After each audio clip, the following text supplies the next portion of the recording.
Si vous écoutez Vlan de manière régulière, vous savez que on est dans une période de polycrise. Vous avez sans doute remarqué qu'on en parle à peu près tous les jours aux infos. Et en même temps, vous savez pas par quel bout le prendre.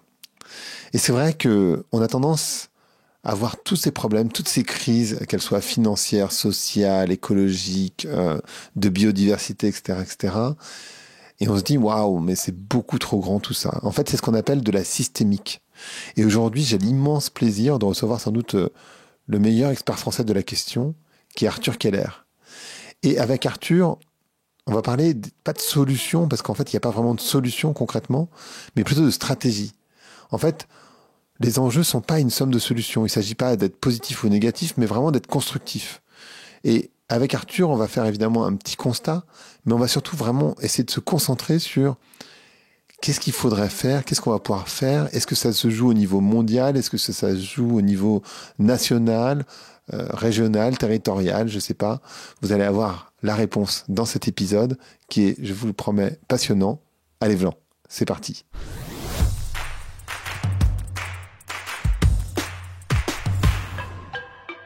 Bonjour à toutes et bonjour à tous. Bonjour Arthur. Bonjour Grégory.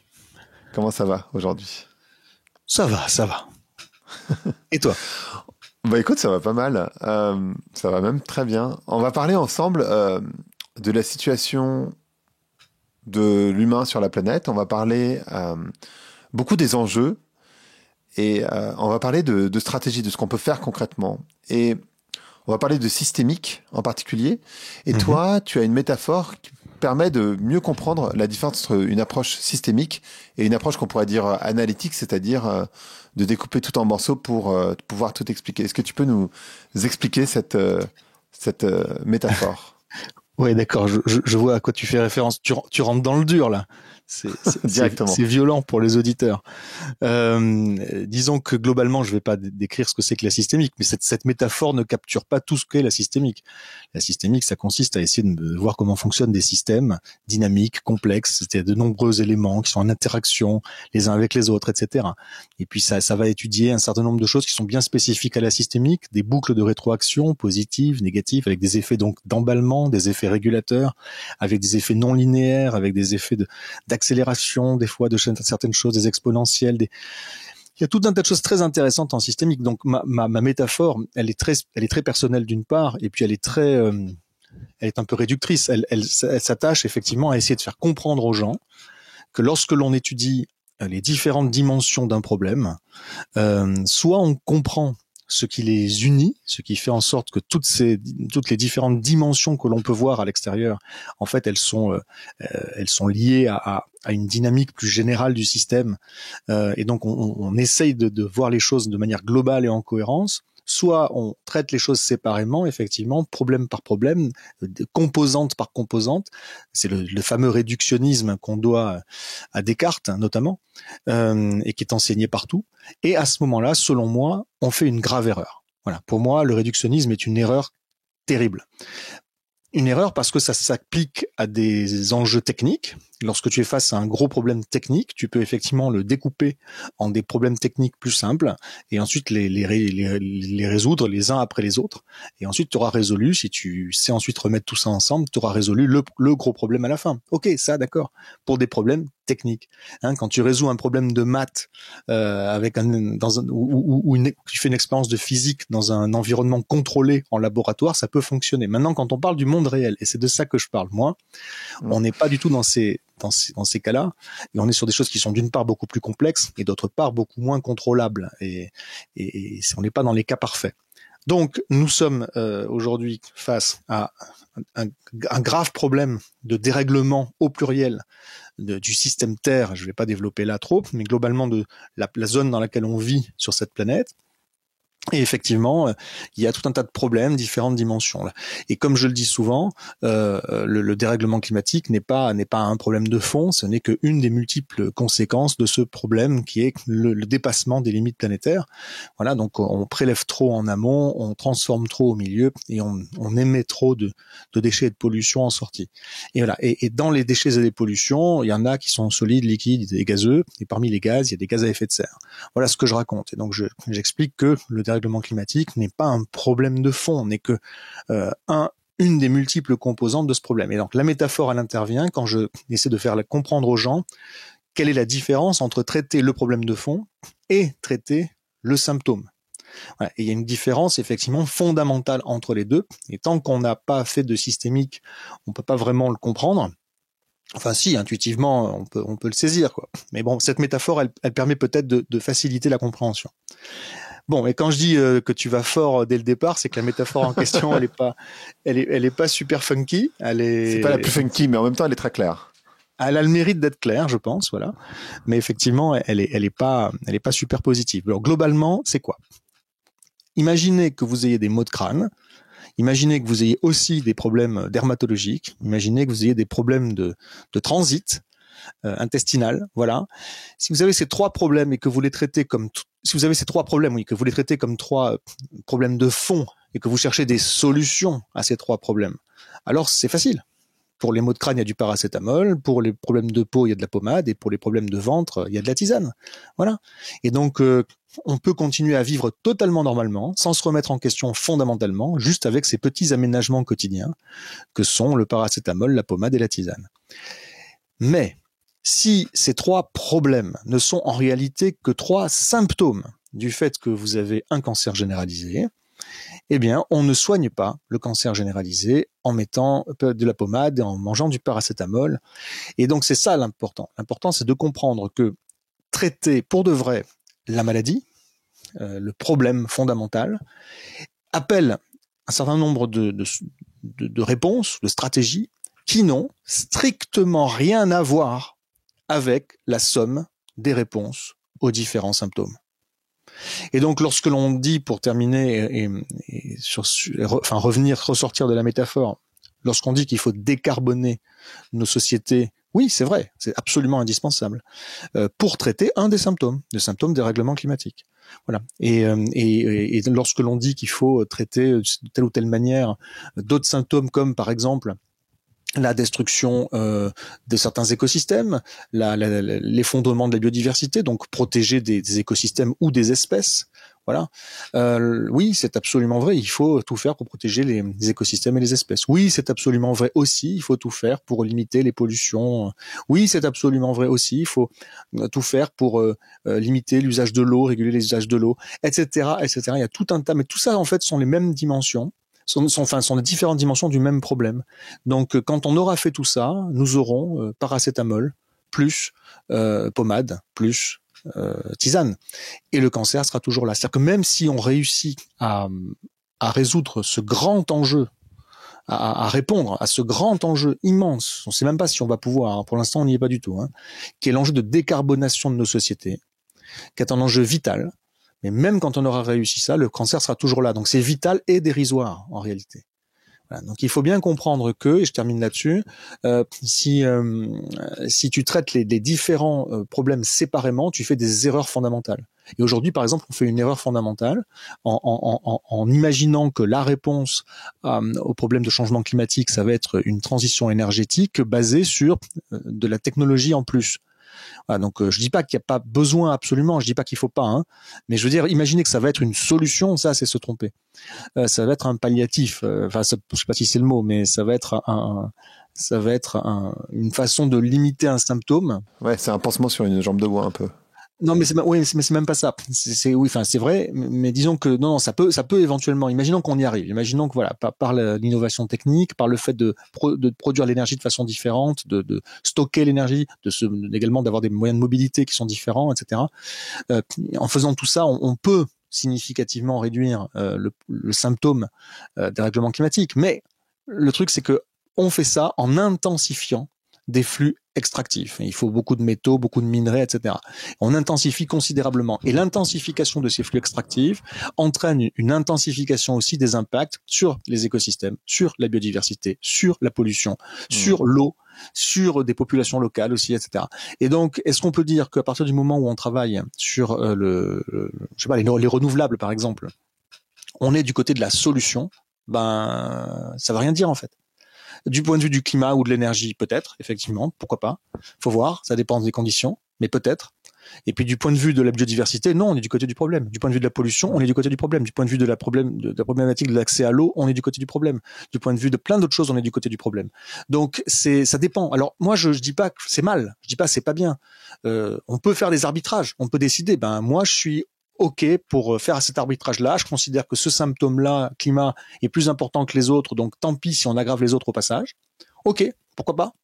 C'est des arbitrages que je peux entendre. Mais par contre, ce que je peux pas entendre, c'est on est du côté de la solution. Ça veut rien dire. Donc on sera du côté de la solution quand on traitera vraiment le cancer. Et donc après j'en parle dans mes confs, je vais pas développer là, mais globalement lorsqu'on diminuera notre pression écologique globale sur le système Terre, et tant qu'on n'aura pas fait ça, de toute façon, le mieux qu'on puisse espérer, c'est soulager certains symptômes temporairement en aggravant les autres au passage. Voilà, et c'est ce qu'on fait actuellement, et toutes les stratégies qui sont proposées ou presque pour se sortir de la merde, en fait, nous sortent de la merde d'un côté, mais nous enfoncent dedans de l'autre, parce qu'il y a ça manque justement de cette cohérence globale, systémique, qui change tout, comme je dis souvent, apporter de la systémique n'est pas de la pluridisciplinarité. La pluridisciplinarité, c'est à juste voir ce qui se passe dans différents domaines et à différents niveaux, c'est très bien. C'est mieux que la monodisciplinarité, mais malgré tout, ce n'est pas de la systémique. On traite encore les choses en silo. Et aujourd'hui, on continue de traiter les choses en silo. Tu vois, il y a plein de gens qui pensent que parce que le climat est un enjeu systémique, ils font de la systémique. Oui, d'accord, ok, bien sûr. Le climat est un enjeu systémique, la biodiversité aussi, l'accès à l'eau aussi.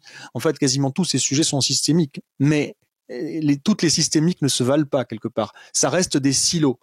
Tout systémique soit-il, ça reste des silos. Et la véritable et la seule et unique systémique qui vaille pour arriver à développer une vision globalement cohérente, c'est la systémique du système dynamique complexe qui est constitué d'une part des différentes dimensions du système Terre et d'autre part de l'anthroposphère, c'est-à-dire d'un côté le monde naturel, de l'autre côté le monde humain. Et c'est l'interaction entre les deux, tout ça. Voilà, c'est cette immense systémique-là qui doit faire foi et les autres en découlent. Voilà. Et donc je sais que ça peut paraître très haut, trop haut peut-être, trop loin, trop abstrait. Mais pourtant, c'est bien de ça qu'il faut partir pour avoir une vision globale des impacts, et ensuite on redescend en entonnoir jusqu'à ce qui nous concerne au niveau national ou même plus souvent territorial. Voilà, je développe pas plus, mais en tout cas, la systémique, c'est pas le petit plus, c'est vraiment une façon totalement différente, fondamentalement différente de comprendre la nature même des enjeux et donc la nature même des réponses à apporter face à ces enjeux. Ça m'amène à deux réflexions, enfin une réflexion et une question, ou quasiment deux questions. Il y a un sociologue qui s'appelle Michael Dandrieux qui dit, en fait, la nature ou le vivant n'est pas en crise. Ce qui est en crise, c'est le rapport de l'homme, avec un grand H, des êtres humains avec le vivant. Ça, c'est la première chose. Donc, je veux bien que tu réagisses dessus. Et la deuxième chose, c'est surtout, en fait, quand je t'écoute, et j'imagine pour les personnes qui nous écoutent aussi, bah ça te donne envie de baisser les bras, tu vois. Tu dis waouh, mais attends, mais qu'est-ce que je peux faire en fait moi à mon niveau? Je vois pas comment je fais face au truc quoi. C'est trop gros. Ce que tu es en train de décrire, c'est en fait tout le système des êtres humains, parce que finalement c'est ça, donc le capitalisme, etc., fait que ça permet pas l'habitabilité du monde, ou en tout cas, et je vois pas, enfin sans doute que les personnes qui nous écoutent se disent, bah, je vois pas comment on s'en sort en fait. Ouais, ok. Alors on s'en sort. Définis-moi on et définis-moi s'en sort. Ça veut dire quoi s'en sort? Alors, effectivement, c'est deux très bonnes questions. Le on, c'est, j'imagine, dans une société assez individualiste, moi et ma famille, ou mes proches. Moi, j'aurais tendance à penser l'être humain de manière générale. Et évidemment, on pourrait parler de zone géographique parce que on va pas s'en sortir de la même manière si on vit sur le continent africain, au Pakistan ou en Europe. Ou ailleurs, je pense il va y avoir des différences. Et on s'en sort, c'est on arrive à avoir une habitabilité du monde qui permette bah, de vivre en fait, voilà, tout simplement, qu'on puisse permettre la vie des êtres humains sur la planète. Okay. Enfin, sans trop renier, parce qu'en fait, le truc sur le confort, tout le monde a bien conscience qu'on vit dans des conditions qui sont pas bonnes, et néanmoins, c'est très difficile de renier sur son confort du quotidien. Il y a ça aussi, à quoi on va devoir renoncer, peut-être. Ok. Alors, il y a C'est plein de choses. Bon, écoute, déjà tu me dis et tu fais appel à la pensée d'un sociologue pour cela. Tu me dis que c'est le rapport de l'homme au vivant ou au reste du vivant, parce qu'on en fait partie, qui est malade. Bien sûr. Qui est voilà. Et effectivement, il est foncièrement malade. Et donc, avant même, si tu veux, de pointer du doigt les problèmes qu'on peut avoir sur l'organisation de nos sociétés, par exemple le capitalisme. Moi, je pense que le plus gros problème, ça va être le productivisme, qu'il soit d'ailleurs capitaliste ou pas, qu'il soit à partir du moment où une société est productiviste, c'est un problème. C'est-à-dire qu'il faut produire plus, et donc derrière, ça veut dire extraire plus en amont et rejeter plus en aval. Donc, de toute façon, il y a un problème. Bon, mais avant même ça, de manière plus fondamentale encore, il y a effectivement un problème anthropologique. Il y a un problème anthropologique et philosophique quelque part dans la façon dont l'homme, dans les sociétés humaines, donc c'est très culturel, c'est très profondément ancré dans nos sociétés. Quand je dis nos sociétés, voilà, il y a des sociétés différentes. Éventuellement, je renvoie aux célèbres travaux de Philippe Descola là-dessus. Il y a des ontologies du monde qui sont différentes, mais globalement, aujourd'hui sur Terre, la grande majorité des sociétés, même si les cultures sont différentes, ont une chose en commun, c'est cette séparation entre l'homme et la nature. Voilà, cette volonté de l'homme de ne pas être rabaissé au même rang que le reste du vivant, de ne pas être aussi bas.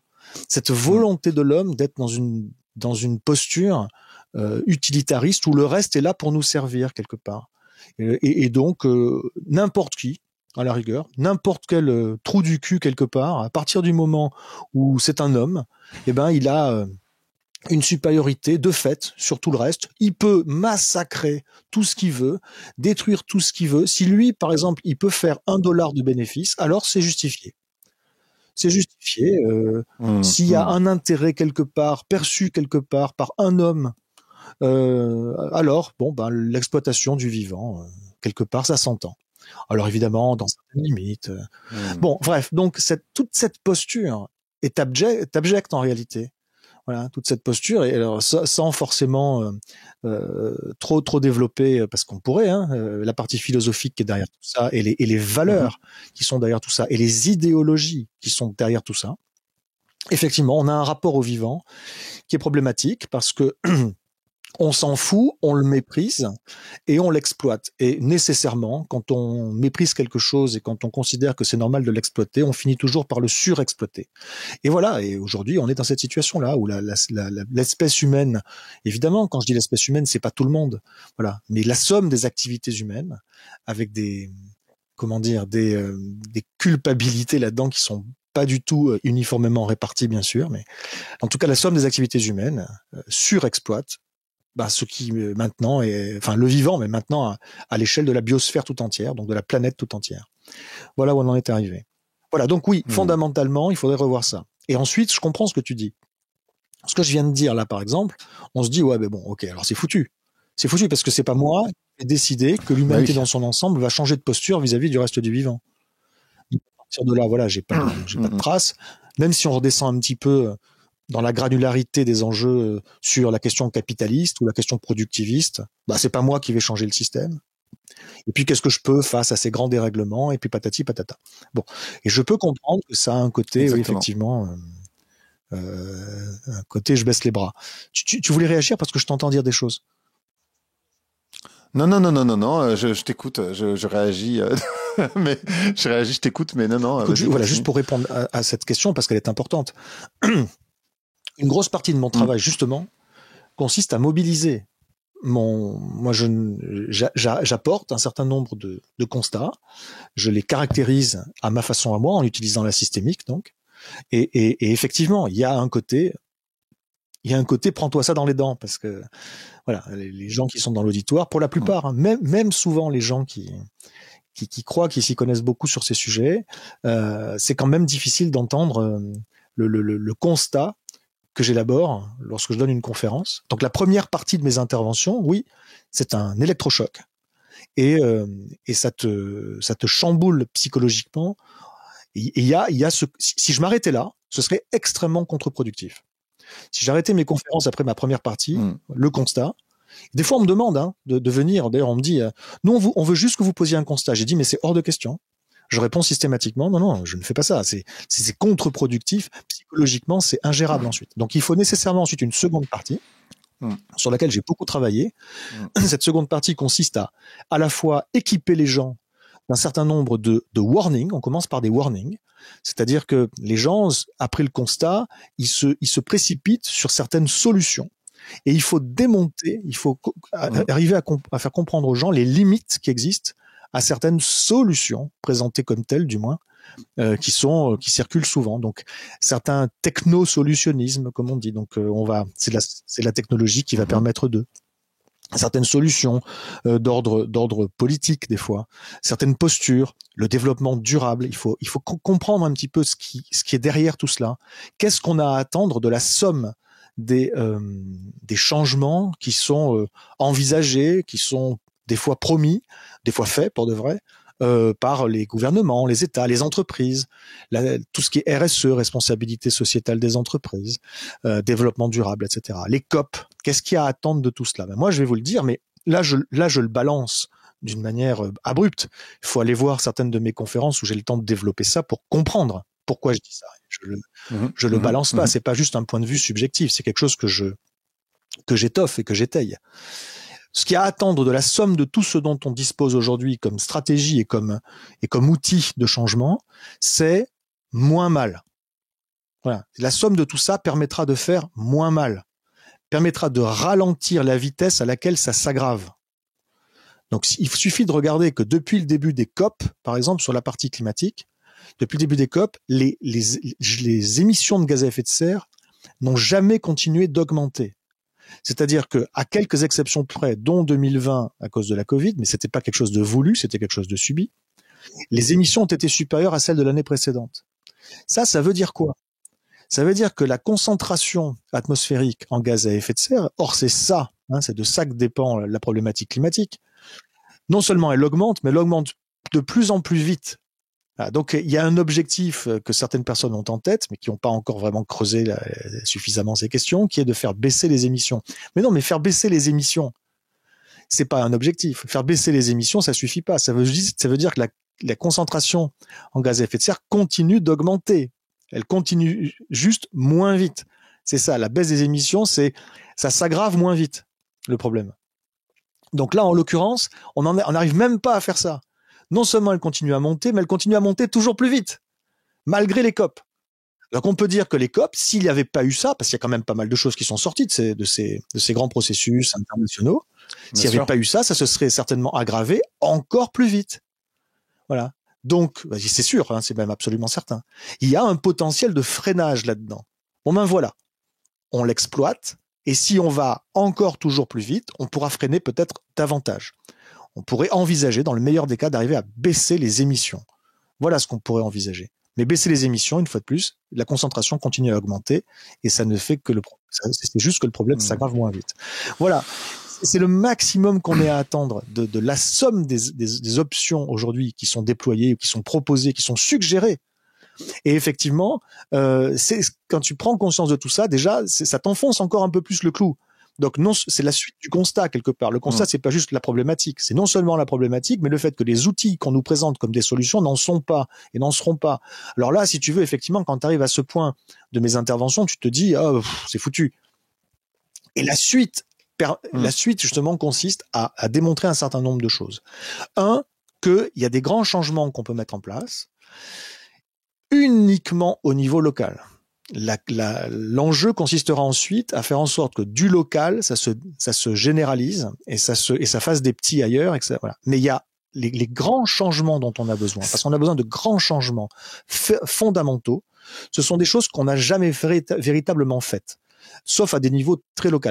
C'est intéressant ce que tu dis quand tu parles au niveau local, parce que généralement quand tu parles entre guillemets d'écologie avec des gens qui sont plus ou moins pour, on va dire, ils te disent oui, mais de toute façon, même si on fait des choses en France ou admettons en Europe, la Chine et les États-Unis polluent tellement ou l'Inde pollue tellement que ça change rien. Donc en fait, et toi tu te dis c'est même pas au niveau de la France ou de l'Europe, c'est au niveau local. Et j'aimerais bien que tu rebondisses là-dessus parce que je trouve ça intéressant. C'est au niveau territorial. Effectivement, je connais bien ce type de propos ou de posture, on pourrait dire.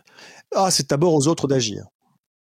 Et il y a plein d'autres postures qui sont des moyens de justifier plus ou moins intentionnellement une inaction. C'est toujours aux autres d'abord. Bon, bref, donc ça va pas permettre de s'en sortir. Donc il y a des grands changements à mettre en place. Et ces grands changements, on l'a jamais fait. On l'a jamais fait parce que on n'avait jamais atteint jusqu'ici les limites de la planète. C'est la première fois, c'est unique. Et maintenant, il faut redescendre en dessous de ces limites. Et donc, soit on le fait par nous-mêmes, on l'organise, soit on le subira.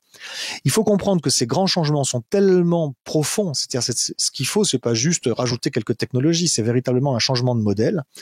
Ce changement de modèle est tellement profond que ça ne peut pas venir d'un État, et encore moins d'une communauté internationale, enfin d'État, d'une communauté du multilatéralisme, on va dire. Ça ne pourra pas venir à ce niveau-là, parce que on n'imagine pas un gouvernement d'un seul coup, à moins qu'il y soit totalement contraint, et du coup ça voudrait dire qu'on est déjà enfoncé la tête jusqu'au cou dans une crise inextricable. Mais sinon, en avance de ça, on n'imagine pas un État projeter son pays dans une expérimentation, dans quelque chose de nouveau qui n'a jamais été testé et validé, sauf à un niveau local. Et c'est véritablement pour cela qu'il faut aujourd'hui travailler au niveau local sur le fait que il y a pas mal de choses à faire sur vivre différemment. C'est à la fois produire et consommer, mais c'est ce nouveau rapport au vivant et à l'entre-soi, justement sortir de l'entre-soi pour aller vers les autres et travailler, développer un vivre ensemble, une cohésion sociale qui est bien meilleure. Voilà, et comprendre c'est pas idéologique ce que je dis, hein. Moi, je suis un expert de la résilience des systèmes. Donc, moi, je sais ce qu'il faut pour qu'un système soit résilient. Et donc, voilà, c'est là-dessus qu'il faut travailler, notamment la résilience des systèmes. Ça s'organise au niveau territorial, mais ensuite, il faut le mettre en valeur. Il faut raconter les transformations territoriales réussies. Il faut montrer à la fois les choses concrètes, concrètement ce qu'on a réussi à faire, et puis les choses plus subtiles, plus subjectives, comment les gens le vivent, avec des témoignages et avec des récits qu'on raconte pour rendre la chose inspirante et concrète. Et si on a un bon récit de transformation territoriale inspirant et concret, alors ça se diffuse. Et alors, on peut imaginer que ça peut se mettre en place dans d'autres territoires, le territoire d'à côté ou le territoire à l'autre bout de la planète. Voilà, c'est un peu comme ça qu'il faut imaginer. Aujourd'hui, en tout cas pour finir ma réponse, et vite fait, il faut surtout pas baisser les bras. Les gens il est absurde de penser que tout est foutu. Tout est foutu est une phrase qui n'a aucun sens. C'est-à-dire qu'il n'y a pas 0 ou 1, tout va bien ou tout va mal. Il y a une infinité possible de crises.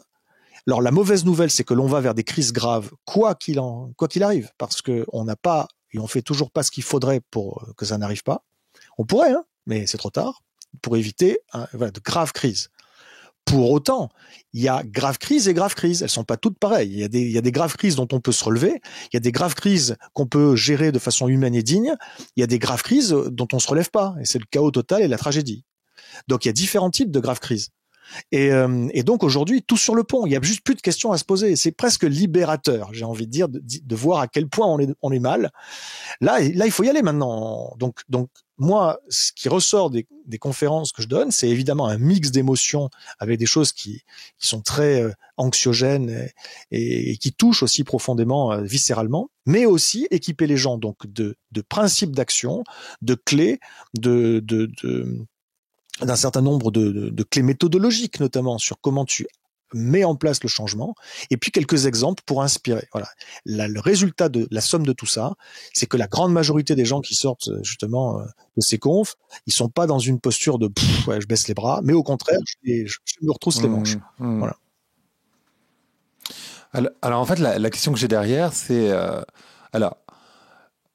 quand je t'entends, je me dis, j'ai l'impression qu'on retourne à des sortes de petites communautés. Et en fait, comme on est tous nourris aux films apocalyptiques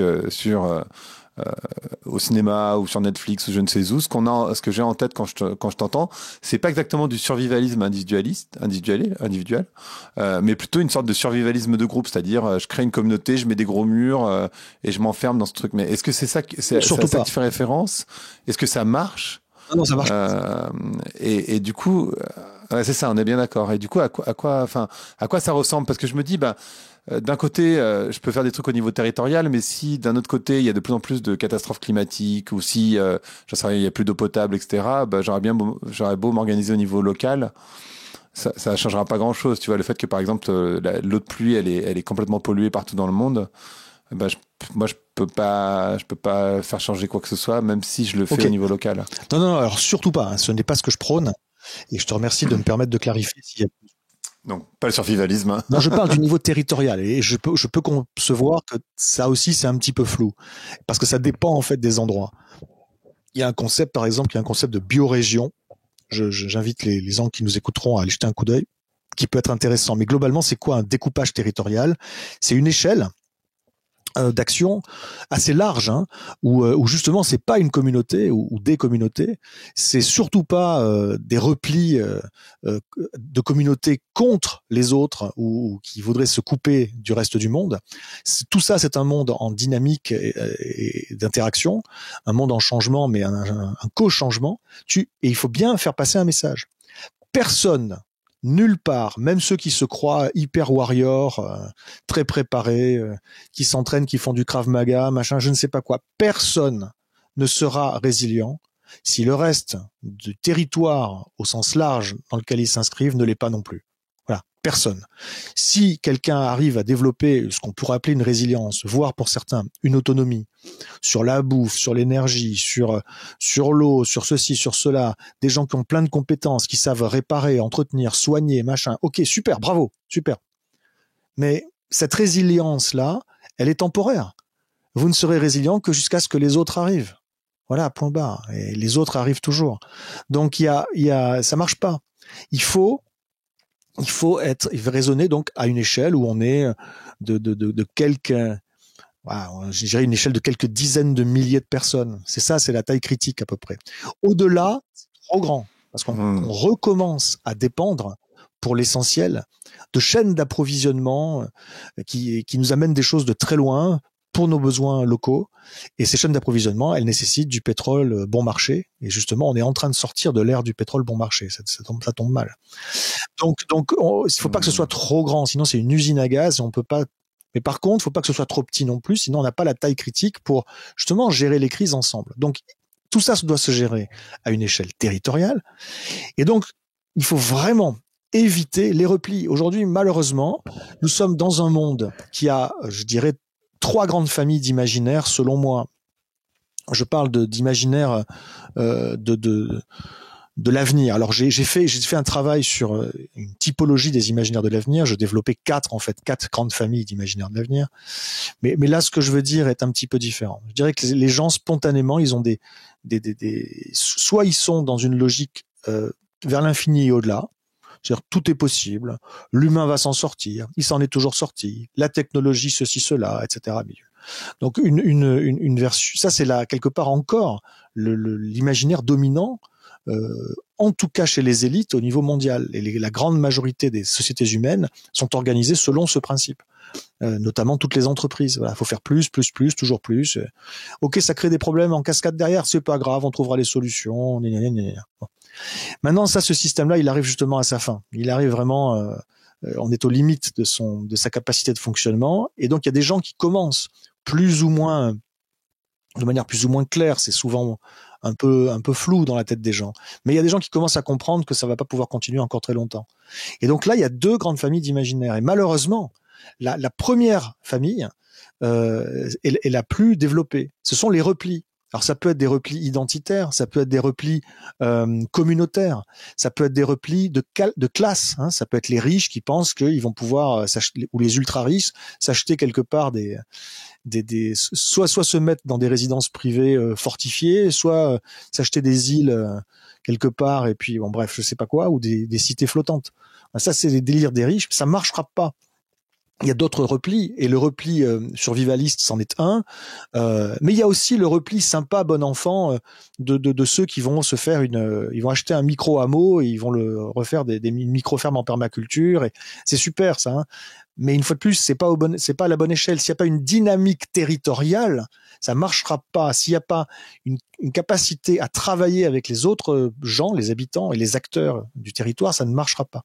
Voilà. Et puis évidemment, il y a le repli le plus général, c'est le repli individualiste, de toute façon, quelle que soit la forme qu'il prend, en disant moi et les miens. C'est toujours un petit cercle. Je vais assurer notre sécurité. Bon, et ben ça, cette seconde grande famille d'imaginaire, c'est une famille d'imaginaire nous contre eux. Voilà, ça va être moi et les miens, ou nous.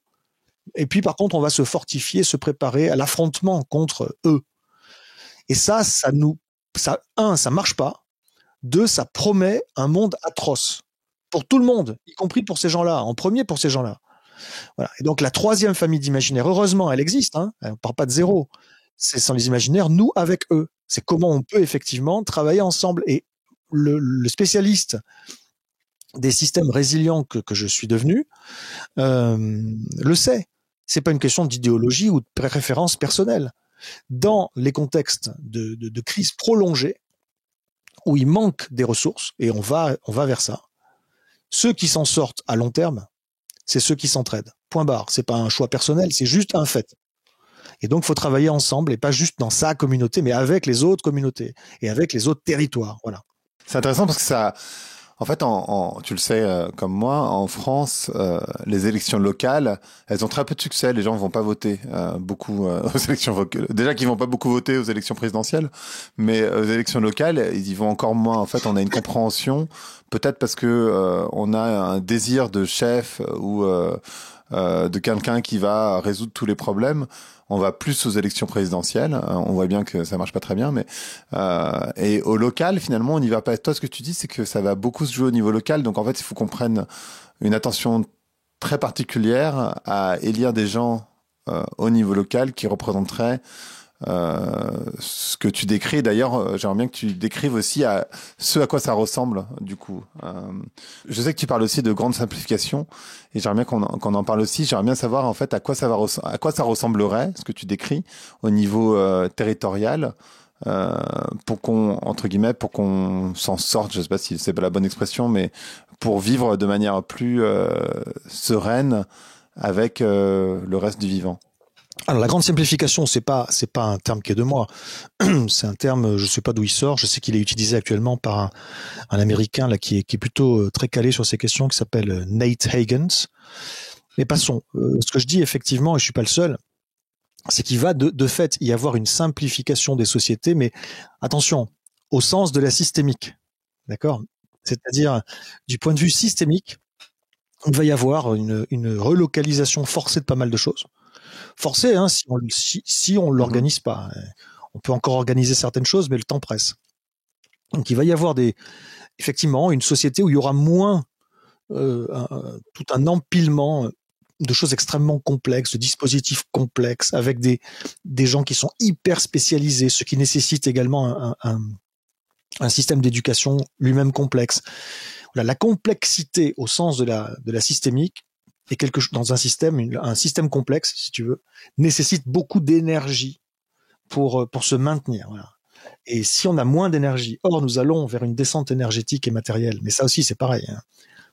Là, je te dis ça comme ça, j'assène cette assertion de manière un peu abrupte. Allez voir si nécessaire une de mes conférences pour comprendre pourquoi je dis ça. Mais nous allons effectivement vers une descente énergétique et matérielle, quoi qu'on fasse. Et la réalité, c'est que du coup, la complexité du système ne pourra pas se maintenir. C'est pour ça qu'on parle de simplification. Ça ne veut pas dire pour autant que la vie des gens va être plus simple. Hein. Attention. Voilà. Il va falloir apprendre à faire ou à refaire des choses qu'on ne sait pas faire.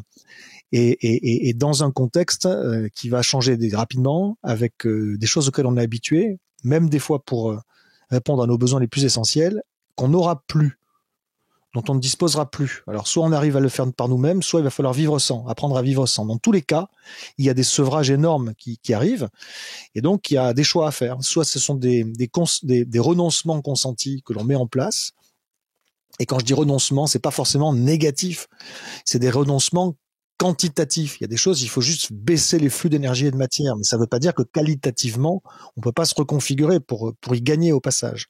C'est tout à fait envisageable. Je te donne un exemple, c'est peut-être un peu trop abstrait. Moi, ça fait maintenant plus de 10 ans que je suis végétarien. Voilà, je suis à 100% végétarien. Et est-ce que c'est un renoncement? J'ai renoncé à certains types d'aliments. Est-ce que pour autant, j'ai arrêté tout plaisir gustatif? Moi qui adorais la viande et le poisson et les fruits de mer, est-ce que j'ai renoncé? Ben non, pas du tout. Parce qu'aujourd'hui, ma façon la façon de m'alimenter n'est pas la même qu'avant avec la viande et le poisson en moins. Non. C'est pas, si tu veux, j'ai gardé la garniture et je mange plus que ça. Mais non, mais évidemment que non. Voilà, c'est une façon de repenser son alimentation. Et j'ai découvert énormément de choses. Et donc, j'ai arrêté certains plaisirs gustatifs très spécifiques et j'en ai découvert plein d'autres. Voilà, moi, aujourd'hui, j'ai pas de frustration sur le plan du plaisir gustatif parce que j'ai arrêté de bouffer la viande. Mais là, c'est pareil. Quand on parle de renoncement, il s'agit pas de dire, bah, ma vie, ce sera pareil, mais avec ça et ça et ça et ça en moins. Oui, ok. Et plein d'autres choses en plus. Et donc, par contre, passer du quanti à du quali. Voilà, donc il y a effectivement tout un tas de choses aujourd'hui auxquelles il faut travailler. Il y a des renoncements à mettre en place, et ça se fait une fois de plus plutôt au niveau territorial. Ça s'organise bien parce qu'au moins là, on a quelque part une capacité d'implication personnelle avec un résultat. Voilà, on a une capacité d'influence ou de contrôle sur les choses de manière concrète et on voit le résultat. Alors que si on continue à juste passer son temps à se préoccuper de choses qui sont hors de notre contrôle, ça effectivement, c'est une forme d'impuissance qui nous étreint. Bon, bah, il y a aussi une puissance qui est possible, puissance de transformation du monde autour de nous. Et ce qui fait une fois de plus le lien entre le local, enfin le territorial une fois de plus, le territorial, et le global, c'est cette capacité ensuite à diffuser l'information qu'il y a des choses qui sont possibles, que ça fonctionne, que c'est satisfaisant et que c'est inspirant. Voilà, il y a une mise en récit, une mise en lumière qui se diffusera ensuite. Est-ce qu'il y a des modèles territoriaux qui existent déjà auxquels tu fais référence? Et si oui, à quoi ça ressemble? Et sinon, à quoi ça ressemble quand même? Il y a plein de choses qui existent. Voilà, si vous allez regarder les oasis des colibris, je dis pas que tout est bien, mais il y a pas mal de choses bien. Vous allez regarder les villes et territoires en transition. Vous allez regarder sur le site de SOS Mer. Alors SOS Mer, c'est SOS MAIRES. Vous allez voir, il y a une partie avec quelques exemples de communes qui font en France, qui sont dans une transition. Il y a plein d'exemples qui circulent. Il y a le projet Terra, qui est un projet intéressant, TERA. Voilà, il y a 06 Planète. Il y a plein d'initiatives intéressantes. Et localement, et c'est ça qui est bien, on part pas de zéro. Il y a énormément de gens qui font des choses vraiment intéressantes. Le problème, c'est que jusqu'ici, on est sur des initiatives très localisées. C'est quelques personnes la plupart du temps. Et que c'est pas à l'échelle, voilà, on n'est pas à l'échelle territoriale, on est à l'échelle locale, voire micro-locale, voire carrément individuelle, familiale, quoi. Et ça ne marche pas. Ouais, je comprends. Donc, il faut véritablement aller vers des dynamiques territoriales, une fois de plus. Voilà, mais il y a plein de choses. Par contre, je peux pas te dire, ça risque d'être frustrant pour certains, mais je ne peux pas dire, ben voilà à quoi ça doit ressembler. Parce que ça, ce serait une préférence personnelle. La réalité, c'est que ça dépend vraiment des endroits. Ça dépend des ressources dont on dispose, ça dépend des dynamiques de changement, si elles sont plus ou moins marquées à cet endroit-là.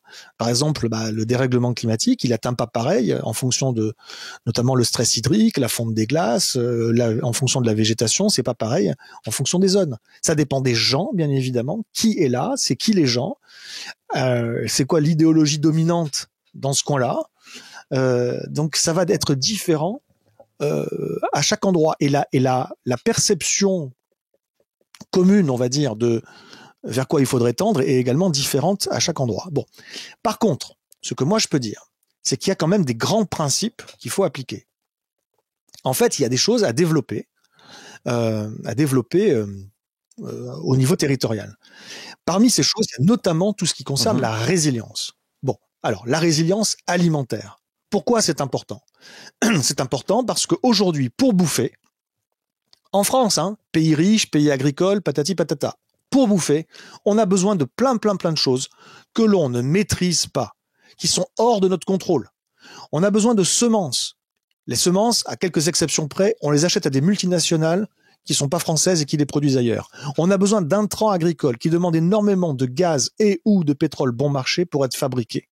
On a besoin de machines qui elles-mêmes requièrent du pétrole abondant et bon marché pour fonctionner. Ces machines, elles sont tellement sophistiquées qu'on ne sait même plus les réparer 9 fois sur 10. Voilà, comme je dis souvent, il y a 30-40 ans, chaque paysan savait réparer son tracteur avec une clé à molette et quelques outils de base. Aujourd'hui, c'est fini ça. Aujourd'hui, si on n'a pas la pièce qui vient de l'autre bout du monde, au bon moment, c'est foutu. Si on n'a pas la ligne de code informatique qui va arriver au bon endroit au bon moment, c'est foutu. On a besoin de subventions de la PAC, subventions européennes, sinon le modèle s'effondre. Et on a besoin enfin d'une main-d'œuvre étrangère spécialisée, saisonnière, à bas coût, qui chaque année vient du sud ou de l'est en France pour produire pour les Français. Quand il y aura plus de pétrole abondant et bon marché et que ces gens ne pourront plus venir, comment on fera? Donc, en fait, nous sommes dans une, et notamment vis-à-vis de la prospective assez réaliste à court terme de sortie de l'ère du pétrole et du gaz abondant et bon marché, nous sommes dans une vulnérabilité totale pour les choses les plus essentielles. Alimentation, je parle bien de ça. Donc, il y a un besoin de résilience alimentaire. De même et pour d'autres raisons, on peut parler de résilience vis-à-vis de l'eau, la ressource eau, la résilience sur le plan énergétique, résilience sur le plan de l'habitat, sur le plan de la mobilité et des transports, et un certain nombre d'autres choses. Bon, donc déjà, c'est la première chose. Il faut travailler sur l'organisation de notre résilience dans les prochaines années, sur tous ces plans-là, pour tout ce qui concerne nos besoins essentiels. Les besoins dans la vie, ok, c'est quelque chose d'un peu subjectif. On n'a pas tous la même vision de ce qui est essentiel pour nous. Un exemple, pour certaines personnes, la musique, c'est essentiel. Ils peuvent pas vivre sans musique. D'autres personnes en ont rien à cirer. Voilà. Ou l'art, de manière plus générale, etc. Mais bon, ça, ce sont des conceptions subjectives. Pareil pour la religion ou d'autres choses. C'est très subjectif. Mais néanmoins, il y a quand même un certain nombre de besoins devant lesquels on est tous plus ou moins égaux, Donc boire, manger, dormir, se déplacer, habiter, se vêtir et quelques autres choses, avoir accès à de l'information, peut-être un système de santé, peut-être un système d'éducation correct, etc. Tout ça, on peut se mettre d'accord et converger, qui qu'on soit, même si idéologiquement on diverge par ailleurs, sur le fait qu'on est d'accord que ça, ce sont nos besoins essentiels. Il faut ensuite comprendre que si mon besoin est satisfait, si la satisfaction en tout cas de ce besoin est garantie, mais si c'est pas le cas pour mon voisin, ou si c'est pas le cas pour la communauté ou pour le quartier d'à côté, alors, pour moi, c'est mort. On ne peut pas imaginer un monde où certains pourraient tranquillement, parce qu'ils se sont organisés dans leur entre-soi, tranquillement, ils pourraient répondre à leurs besoins si les gens qui vivent à quelques kilomètres de là, eux, ne peuvent plus bouffer. Donc ça doit s'organiser collectivement. Et comme je le dis souvent, si vous êtes naturellement bienveillant envers votre prochain, tant mieux. Si c'est pas le cas, soyez solidaires par calcul. À la rigueur. Mais on a besoin de comprendre que ça s'organise collectivement au-delà des communautés. Voilà, donc tout ça, c'est la première chose sur laquelle il faut travailler. Ce sont nos besoins essentiels face auxquels on converge tous. Et puis ensuite, il y a une seconde partie qu'il faut développer. Ce sont des éléments, quelque part, d'un nouveau système économique et social. Et politique également. Comment on prend les décisions, la gouvernance, etc. Et là, ce sont des expérimentations qu'il faut mener. Parce qu'il y a déjà plein de choses qui existent, mais qui manquent de vérification et de validation concrète. Donc il faut mener, et ça existe déjà, des expérimentations. Donc par exemple, sur comment on identifie ce dont je parlais juste avant, ce qu'on peut appeler les communs. Donc typiquement, une fois qu'on s'est posé la question de c'est quoi nos besoins essentiels partagés, on se pose la question de quelles ressources dépend la satisfaction continue, durable de ces besoins. Et ces ressources-là, ce sont des communs qui doivent être préservés, éventuellement sanctuarisés, et qui doivent être gérés de manière coopérative, collectivement. Voilà. Donc ça, c'est comment on organise cette gestion collective des communs. Ça peut être comment on fait en sorte de garantir un accès à l'essentiel, la bouffe, l'eau, l'énergie, vraiment la base pour survivre à tous. Comment on fait pour faire en sorte que tout le monde y ait durablement accès. Donc là, ça passe par des innovations. Regarde par exemple ce qu'est en train de faire la ville de Montpellier. C'est super. C'est encore partiel et c'est de l'expérimentation. C'est très bien. À Montpellier, ils ont mis en place une tarification progressive pour l'eau, par exemple, Ce qui fait que les premiers mètres cubes d'eau, pour tout le monde, sont gratuits. Et au-delà d'un certain seuil, enfin, c'est pas vrai, c'est pas pour tout le monde, c'est pour les gens qui ont des compteurs individuels, parce que pour les gens qui ont des compteurs collectifs, c'est pas applicable. Il y a un tarif commun. Et pour tous ceux qui ont un compteur individuel, c'est gratuit. Puis après, je crois que c'est 15 mètres cubes par an. Après, tu payes un tarif assez réduit. Hein, et puis au-delà d'un autre seuil, tu payes. Alors pour le coup, ça devient cher. Et puis au-delà d'un autre seuil, ça devient très très très cher. Oui, quand tu as une piscine, c'est très cher. Si tu décides de changer l'eau de ta piscine, effectivement, en plein milieu d'une canicule, là, tu vas payer pour les autres, quoi.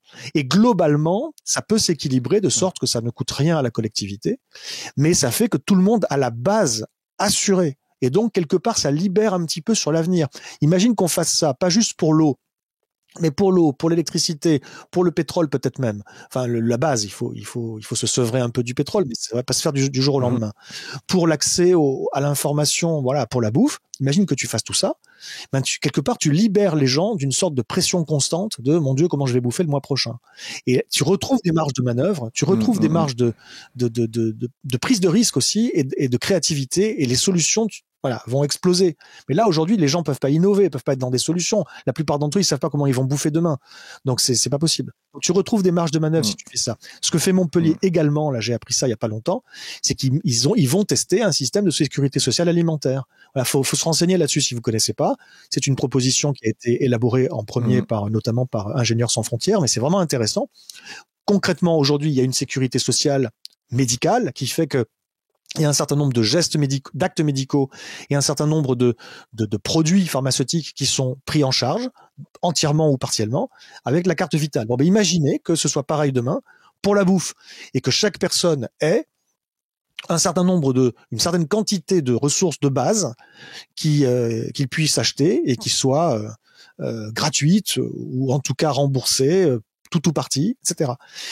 Voilà, ça, plus ça, plus ça, plus ça, déjà, ce sont des choses à tester. On peut tester aussi un partage du temps de travail. On peut tester la semaine de 3 jours, de 4 jours. On peut tester comment on met en place des formes, parce qu'il y en a différentes qui existent, de revenus de base ou de revenus universels. On peut tester comment, etc., etc. Et ça, il faut donc, une fois de plus, que ça se fasse au niveau territorial, des initiatives de tests. Voilà. Donc, il y a tu l'auras compris, je synthétise et je termine. Il y a 2 grandes catégories, selon moi, de choses à tester. D'abord, ce qui consiste à organiser notre résilience, c'est notre capacité à répondre à nos besoins essentiels dans une zone de trouble dans laquelle on commence à rentrer, de turbulence, avec des pénuries et notamment, certainement, des ruptures dans les chaînes d'approvisionnement. Donc, comment on fait pour pouvoir reproduire au niveau territorial l'essentiel de ce qui permet de répondre à nos besoins de base. Et la deuxième chose qu'il faut tester, ce sont des éléments d'un nouveau système économique et social, dans la manière de prendre des décisions collectivement également. Et ça, ensuite, ça fait qu'il y a des nouvelles choses qui peuvent s'organiser territorialement, mais surtout, ça fait que lorsque le système va basculer, parce que au niveau des sociétés entières, ça va basculer, parce que les conditions qui permettent de maintenir les formes de sociétés actuelles ne seront bientôt plus réunies. Ça commence déjà, mais ça va s'accélérer. Et donc, au moment où le système va tomber en panne, littéralement, qu'est-ce qui va se passer si on n'a pas de plan B? Aujourd'hui, il n'y a pas de plan B. Hein. S'il n'y a pas de plan B, c'est la panique. Dans la panique, ça va être chacun pour soi. Pas toujours, hein, pas partout. Hein. Attention, tout le monde n'est pas là-dedans. Mais il y en a suffisamment qui vont être là-dedans pour que ça chamboule profondément nos sociétés et nos modes de vie, à tel point que ça risque d'être un peu le chaos. Voilà. Ou alors, on a un modèle de société alternatif qui aura été testé par morceaux au niveau territorial, et on pourra dire à ce moment-là, écoutez, nous, on a testé, on a validé tel type de choses, tel type de choses, tel type de choses, et finalement, toutes ces petites choses-là qui auront été validées séparément, bah, ça constitue les différentes pièces d'un puzzle qui restera je dis pas que ce sera facile, mais au moins on aura un plan, un puzzle qui restera à construire à ce moment-là. Ce puzzle, c'est un nouveau projet de société. Voilà. C'est hyper intéressant. En fait, j'ai beaucoup aimé ta remarque sur le fait d'être végétarien, et parce qu'en fait, d'un côté, tu dis il faut les éléments pour survivre. Donc ça, je pense que les gens, ils ont pas envie de survivre, ils ont envie de vivre. Mais ce que tu disais sur le fait que ça t'a ouvert à plein de nouveaux plaisirs gustatifs, je trouvais ça hyper intéressant. C'est-à-dire, en fait, on va effectivement renoncer à un certain nombre de choses, mais d'un autre côté, on va s'ouvrir à plein de nouvelles choses. Donc ça sera un équilibre qui sera différent. La question que je me pose... De la contrainte devient la créativité. Voilà. Complètement. Et la question que je me pose, en fait, on aurait peut-être dû commencer par ça d'ailleurs, par une sorte de débunkage global sur plein de sujets. Il y en a un qui est, oui, mais si on fait ça, admettons qu'on le fasse au niveau territorial et pourquoi pas français, en fait, on va être complètement déclassé au niveau international dans le business, etc. On n'aura plus la sécurité, on n'aura plus le niveau de vie, etc. Qu'est-ce que tu réponds à ça? Je réponds à ça, une fois de plus, que ça viendra pas de l'État, notamment pour la raison que tu viens de dire, voilà, qui est très forte. On peut pas imaginer un État qui met ça en place au niveau d'un pays tout entier, parce que derrière, cet État, il se dit, je me tire une balle dans le pied si je fais un truc pareil. Et on peut d'ailleurs imaginer que un gouvernement qui aurait cette initiative-là, qui prendrait cette initiative-là, serait rapidement remplacé, voilà, d'une manière ou d'une autre, renversé si besoin. Mais donc, toujours est-il que, oui, c'est précisément pour ça que je dis que ça viendra pas d'en haut. Voilà. Donc, le monde s'auto-organise. C'est comme tous les systèmes complexes. Ils essaient de s'auto-maintenir dans le temps. Voilà. Et donc le système se projette dans l'avenir sur la base des règles du système existant, comme si le système existant pouvait durer. Et donc tant que le système dure, il faut aller toujours plus loin dans la même direction, dans la même logique, parce que sinon on se tire une balle dans le pied au sein de ce système. Je comprends. Ça c'est une logique interne au système, ça tourne en boucle, et je ne pense pas, sauf à ce qu'il y ait une immense révolution qui serait multinationale, en 2 mots, hein, ça n'a rien à voir avec les entreprises. Une révolution serait largement le cadre d'un seul pays. Sauf à ce qu'il y ait ça, il y aura pas de remise en question fondamentale du système. Voilà. Tout le monde a envie que le système continue et les gens n'ont pas encore compris que ça n'allait plus être possible pendant très longtemps. Et c'est ça aussi le problème, c'est que quand on prend les choses séparément, quand on regarde uniquement la question climatique, par exemple, on peut encore, on se trompe, hein, mais on peut encore alimenter l'imaginaire selon lequel on va quand même réussir à s'en sortir. Il va y avoir des crises, ça va pas être drôle, mais on va quand même s'en sortir si on développe telle ou telle solution, hein, notamment technique. Bon, mais c'est faux. Le modèle de société dans lequel on vit ne peut plus durer. Donc, soit nous-mêmes on le fait changer, soit il va changer de force, et notamment il peut s'effondrer ou se déliter plus ou moins rapidement, ou carrément tomber en panne. Donc tout ça n'est pas exclu d'ailleurs, exclusif. Ça peut être un mélange de tout ça, mais ce sera forcément un mélange extrêmement complexe de tout ça. Voilà. Donc moi ce que je te propose, c'est de se projeter justement dans le plan B, c'est-à-dire une fois que ça va se casser la gueule. Et je te parle pas d'une bascule qu'on va provoquer nous-mêmes. Peut-être qu'on la provoquera nous-mêmes. Pour l'instant, on en est loin, en tout cas, dans un pays comme la France, excuse-moi, on en est loin. Donc, le système continuera d'exister, on peut presque rien y faire. Il faut travailler sur des filets de sécurité ou des canaux de sauvetage, si tu veux, à côté. Voilà, pour prévoir le moment de la bascule qu'on va subir. Si au moment de cette bascule, on a un plan B à proposer, ça change tout par rapport à merde, on n'a rien prévu. Voilà, c'est ça que je suis en train de te dire. Les gens qui comprennent pas encore, si tu veux, que ça va basculer, c'est juste qu'ils ont... Je comprends, hein, c'est la grande majorité des gens, mais c'est juste qu'ils ont pas vu une de mes confs. Voilà. Non, mais je sais pas que je suis le seul à le dire et à conclure ça, ce serait très, très arrogant de ma part, et je suis pas le seul, mais il faut effectivement aller plus loin que simplement la question climatique ou énergétique. C'est très important, bien sûr, hein, mais il faut aller plus loin pour comprendre. C'est pas juste... une opinion personnelle. Il faut comprendre, c'est plus ou moins objectif, que le changement, soit on le fait, soit il nous fera.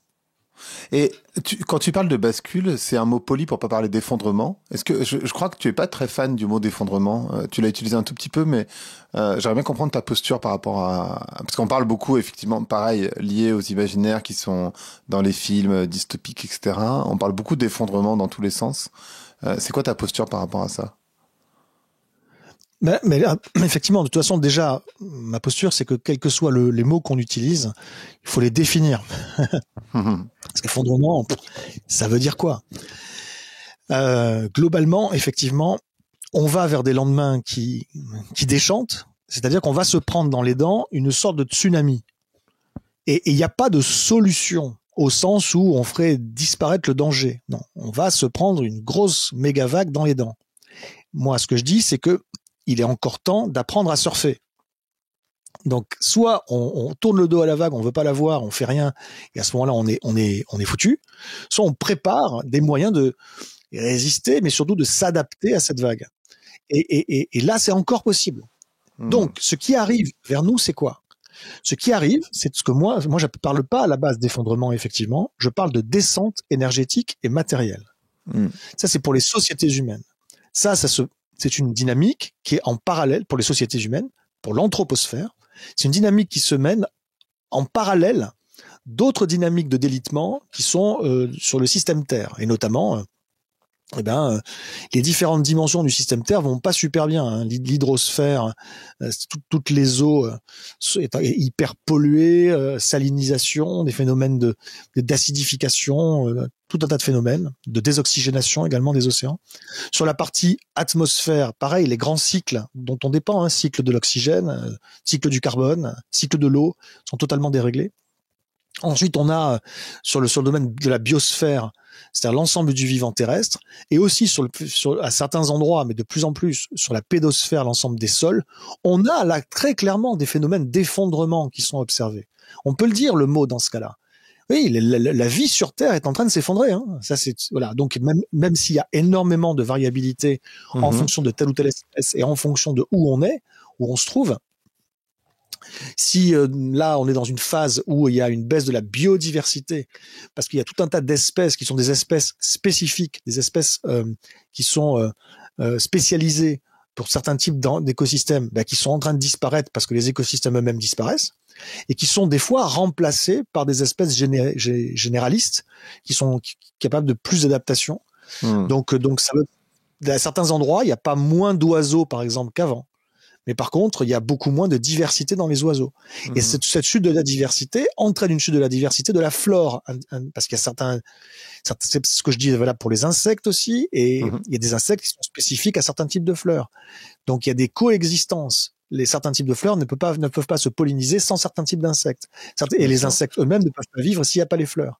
Et donc il y a une chute de la diversité des écosystèmes, et cette chute de la diversité d'écosystèmes entraîne une chute également dans les services écosystémiques dont nous sommes dans notre vie dépend indirectement, mais c'est très important quand même. Voilà. Donc il y a des effondrements qui sont en train de se produire, des accélérations de délitement qui sont en train de se produire dans le monde vivant, et dans les sociétés humaines, on a une descente énergétique et matérielle qui va se produire, qui vient de commencer. Voilà ce dont moi je parle.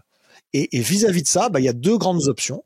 L'option où on se prépare collectivement au bon niveau, à la bonne échelle, c'est l'échelle territoriale, et ensuite des réseaux interterritoriaux. Soit on fait ça et on le fait correctement. La bonne nouvelle, c'est qu'on peut. Et dans ce cas-là, on peut organiser, on peut apprendre à surfer, voilà, quelque part. Ouais. Et on va pouvoir s'en sortir dignement. Peut-être pas tous, mais une bonne partie, voilà. Et c'est déjà pas mal. Et éviter des barbaries, peut-être. Soit on n'organise pas cette descente énergétique et matérielle avec une régénération du vivant.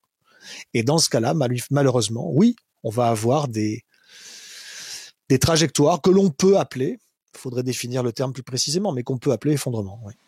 Voilà. Alors, donc je dis pas d'effondrement, mais je dis pas effondrement. Je dis descente énergétique et matérielle et délitement écologique. Voilà. Je comprends. Et du coup, dans ce contexte-là, est-ce qu'on fait des enfants ? Parce qu'en fait, c'est une question que il y a des parents qui vont nous écouter nécessairement, et du coup, ils vont se poser des questions. Et puis il y a des gens qui n'ont pas encore d'enfants et qui se disent qu'est-ce que je fais ? Tu connais le film Idiocratie ? Oui. Allez jeter un coup d'œil pour ceux qui connaissent pas. C'est très drôle et c'est marrant.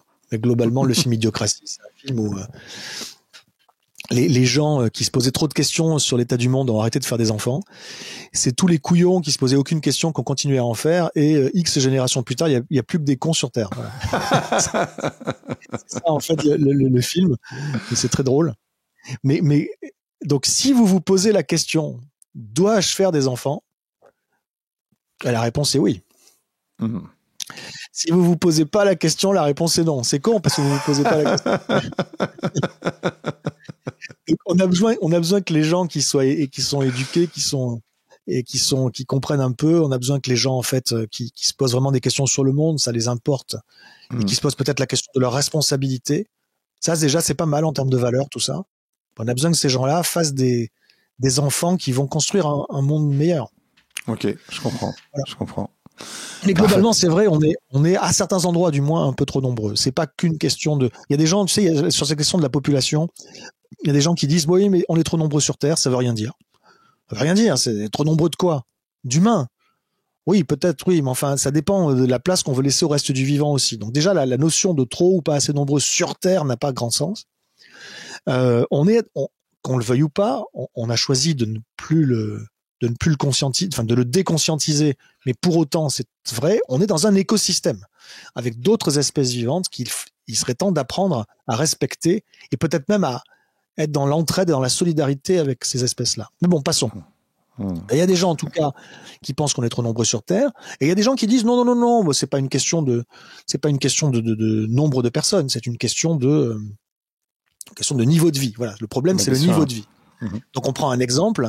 En Afrique, il y a à peu près, que je dise pas de bêtises, je crois que le continent africain, c'est à peu près 4 fois plus de personnes que les États-Unis, et pourtant, c'est 3 fois moins, le continent tout entier, d'émissions de gaz à effet de serre que les États-Unis.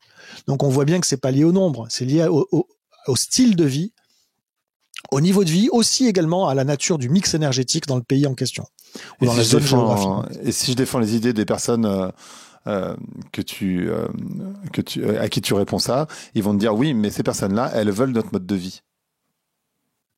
Oh mais attends. Alors, ce qui est certain, c'est qu'on est trop nombreux sur Terre à vouloir consommer plus. Oui. On est trop nombreux sur Terre à vouloir vivre comme un occidental, machin. On est trop nombreux sur Terre à vouloir consommer toujours plus de viande. Voilà. Même si apparemment il y a un petit infléchissement là, mais vraiment il est pas choisi, il est subi. Alors ça c'est sûr. Mais ce que je voulais dire, c'est qu'effectivement, pour les gaz à effet de serre, il y a un lien qui est beaucoup plus fort, une corrélation beaucoup plus forte avec le niveau de vie qu'avec le nombre de personnes. Mais ça, c'est juste pour les gaz à effet de serre. Et une fois de plus, cette focalisation sur cette question-là est problématique. Je dis pas qu'il n'y a pas de sujet. Évidemment qu'il y a un sujet avec le changement climatique et avec les émissions de gaz à effet de serre. Mais c'est un sujet parmi d'autres. C'est un des symptômes du problème. Donc, si l'on regarde, par exemple, le lien entre le nombre de gens et les impacts sur la biodiversité, là, il y a quand même, effectivement, une corrélation forte avec le nombre de gens. Voilà. Plus il y a de gens, plus la pression sur les écosystèmes est forte, soit par la chasse et la pêche, des fois on pourrait dire la surchasse et la surpêche, soit par la destruction des habitats naturels, soit par la pollution induite, et elle est liée aussi, c'est pas linéaire comme lien, mais il y a une corrélation avec le nombre d'habitants, etc.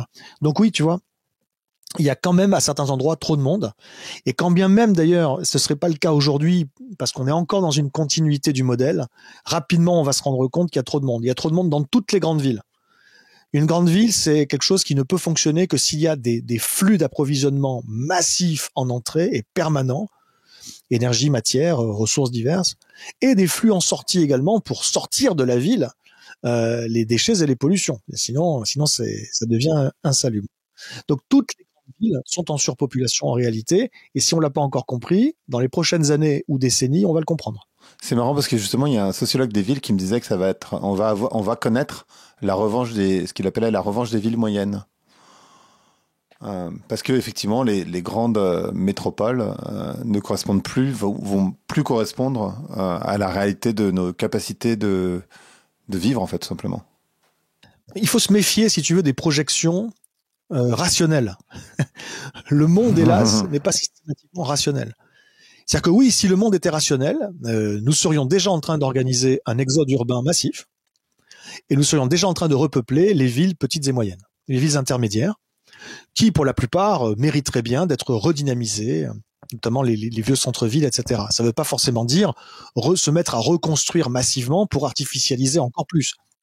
Mais c'est juste qu'il faudrait, idéalement, redispatcher la population et changer l'aménagement du territoire qui va avec, changer l'économie, changer les habitudes. Enfin, excuse-moi, mais tout ce que c'est des choses majeures. Alors, est-ce que ces choses-là vont s'organiser parce qu'on va l'avoir choisi? Tant que ce système existe, la réponse, selon moi, est dans les grandes lignes, non. Est-ce que, au moment où le système va arrêter de fonctionner, ça va s'auto-réorganiser d'une manière logique?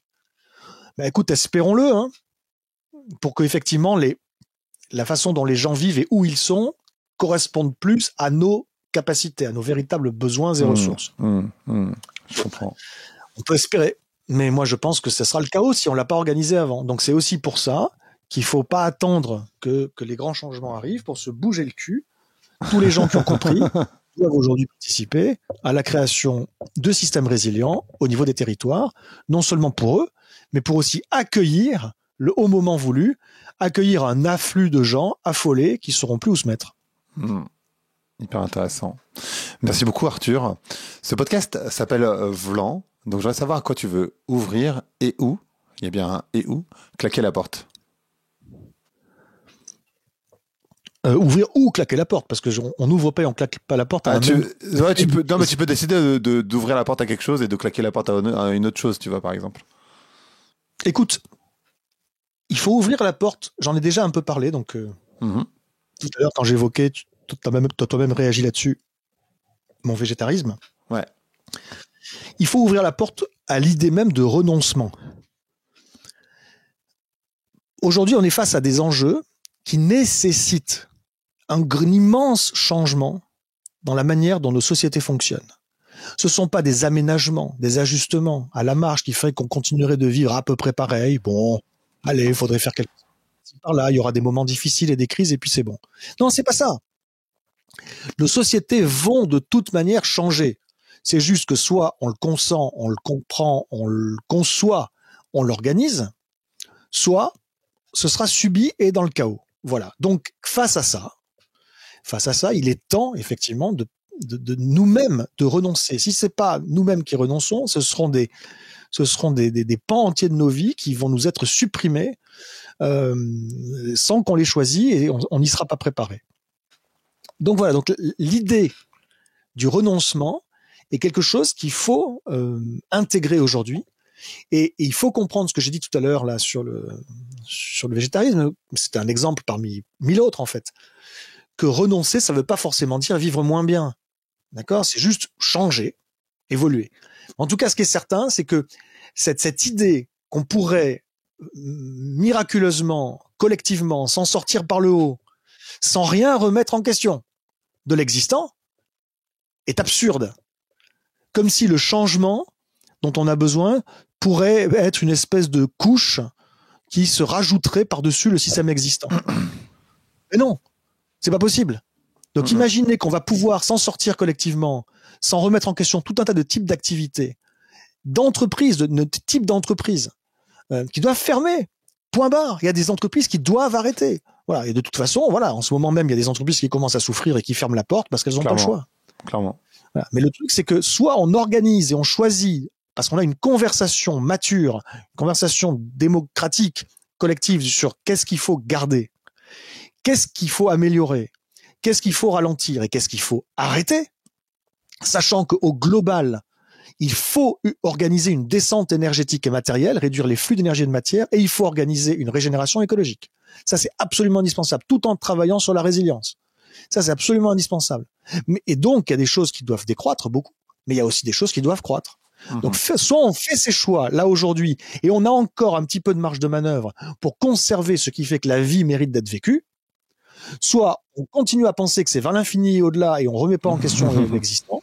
Et dans ce cas-là, des pans entiers de cet existant vont se casser la gueule et ce seront pas forcément les pans dont on aurait voulu se séparer. Voilà, donc ça c'est la première chose à laquelle il faut ouvrir la porte. Voilà, c'est certainement le renoncement. Et juste une autre chose pour ouvrir la porte. Ouais. Moi, j'ouvrirai la porte également aux autres radicalités, parce qu'on a tous un niveau de radicalité sur ces sujets et sur d'autres qui, là, je parle de ces sujets-là, bien sûr, des niveaux de radicalité plus ou moins élevés. La radicalité, c'est subjectif et la radicalité, c'est évolutif. Quelqu'un peut avoir un niveau de radicalité qui fluctue au fil du temps. Et aujourd'hui, on a les très radicaux qui considèrent que les pas radicaux, ils ont rien compris, c'est des cons. Et on a les pas radicaux qui considèrent que les très radicaux, c'est des fous. Ouais. Et on s'en sort pas. Pour qu'un monde change, il faut que les imaginaires changent. Les imaginaires, c'est notamment ce qu'on appelle la fenêtre d'Overton. C'est-à-dire l'ensemble des idées acceptables par une population donnée à un endroit et à un moment donné. Bon, même pour que cette fenêtre d'Overton évolue dans la bonne direction, espérons-le, parce qu'elle évolue dans plein de directions, hein.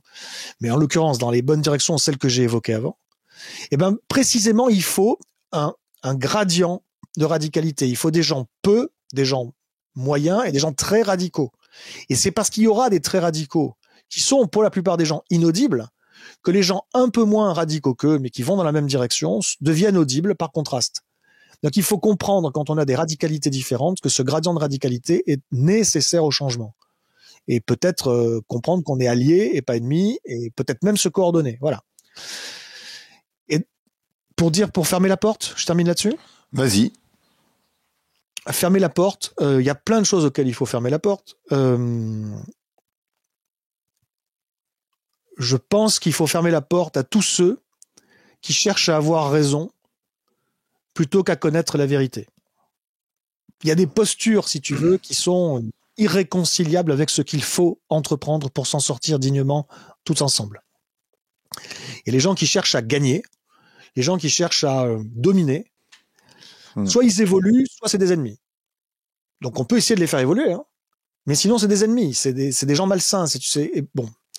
Donc il faut fermer la porte. Je dirais qu'il faut fermer la porte à toutes les formes de repli également, mais j'en ai déjà un petit peu parlé, hein. Et puis peut-être, pour aller un peu plus loin, je finirai là-dessus, j'en ai déjà parlé aussi avant, donc je développe pas, mais il faudrait que tous ensemble nous décidions de fermer la porte ou de refermer la parenthèse, on va dire. Enfin, non, c'est pas une parenthèse parce que je pense que c'est quelque chose qui n'a jamais été ouvert. C'est depuis la nuit des temps. Donc il faudrait s'extraire de l'anthropocentrisme.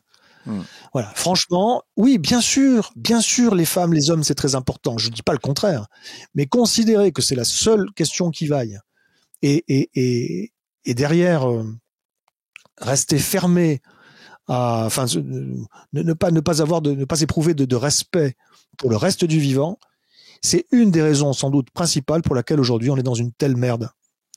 Et si on dépasse pas ça, on va avoir du problème. Donc, certes, ce grand changement, c'est pas à nous, c'est pas à quiconque de dire on va le faire collectivement, mais à son niveau, et on peut essayer d'impulser ça, de faire en sorte que ça devienne une voie inspirante. Et il s'agit pas de créer des sectes, hein, mais il s'agit vraiment d'insuffler quelque chose de nouveau et de à la fois rendre respectable et peut-être même sexy les gens qui sont plutôt dans une posture naturaliste.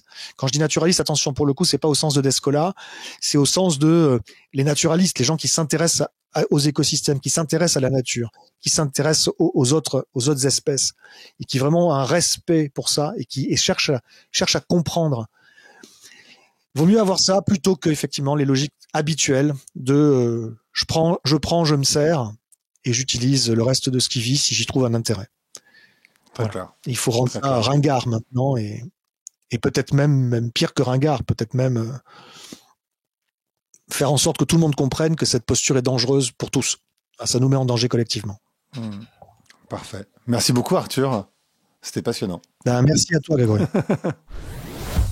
Merci d'avoir écouté Vlan. Si vous avez aimé l'émission, n'hésitez pas à mettre des étoiles sur vos plateformes de podcast préférées. Vous pouvez aussi partager l'épisode sur vos réseaux sociaux, Instagram Stories, Facebook, LinkedIn, où vous voulez. Je suis Grégory Pouy. Vous pouvez me retrouver sur l'intégralité des plateformes sous le nom Greg from Paris. Si vous avez des idées pour des invités, si vous avez des commentaires, n'hésitez surtout pas à m'envoyer un message. Allez, merci et à bientôt.